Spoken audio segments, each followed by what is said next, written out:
nếu mà chúng ta không lấy năng lượng ngoài vũ trụ vào người mình được, thì mình xài một thời gian là năng lượng mình bị bế tắc, là mình bị bệnh luôn, chứ đừng có nói là lấy năng lượng.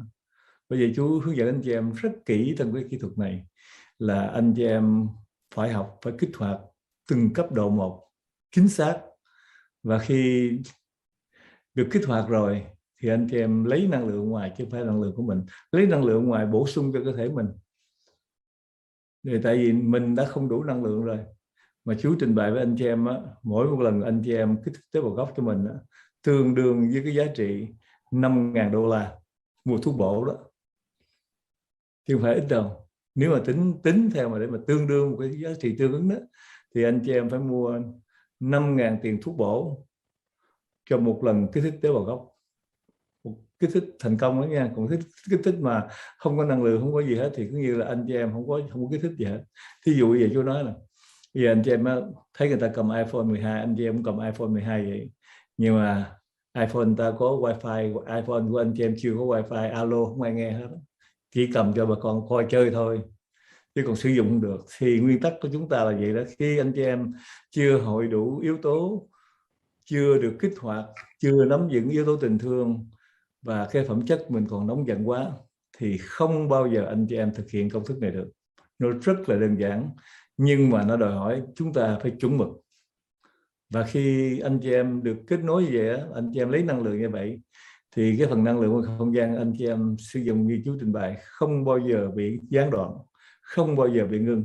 Đó là lý do tại sao chú chia sẻ với anh chị em tại sao một số những người thực hiện một thời gian rồi mất năng lượng hết. Tại vì mất kết nối, là mình cố gắng mình lấy năng lượng để mình thực hiện nữa, rồi sanh ra bệnh tật, bệnh đau.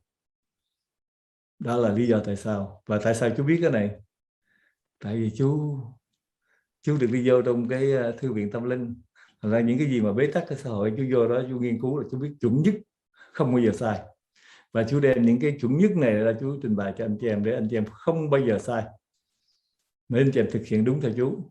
Mà anh chị em thực hiện ngoài cái phạm vi mà chú hướng dẫn, anh chị em sẽ bị bế tắc. Và lý do tại sao các vị nghiên cứu về lĩnh vực năng lượng trong những chu kỳ trước chỉ thực hiện được 1 năm, 2 năm, 5 năm, giỏi lắm là 10 năm, rồi sẽ bế tắc. Thì chú biết, vì chú biết là cái vấn đề là khi mà chúng ta thực hiện mà không đúng rồi đó, cái tần số chúng ta không ăn khớp, mà chúng ta cố gắng chúng ta thực hiện đó, là chúng ta tự mình đốt cái gia tài của mình.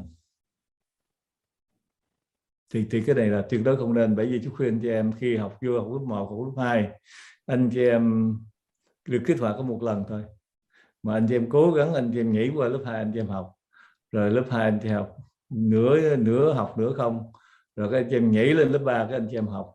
Anh chị học, các anh tâm anh chị em một thời gian anh chị em làm được tốt, nhưng thời gian sau anh chị em từ từ năng lượng yếu rồi, các anh chị em không được nữa, thì anh chị em phải gặp chú, hoặc anh chị em phải học lại từ đầu.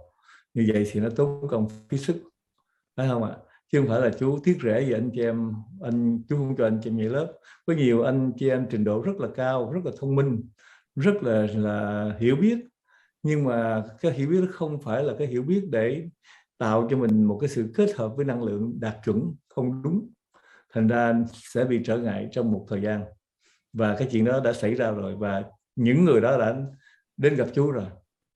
Chú nói là chú biết là thế nào những anh chị em mà nhảy lớp á, sớm muộn gì cũng gặp chú à.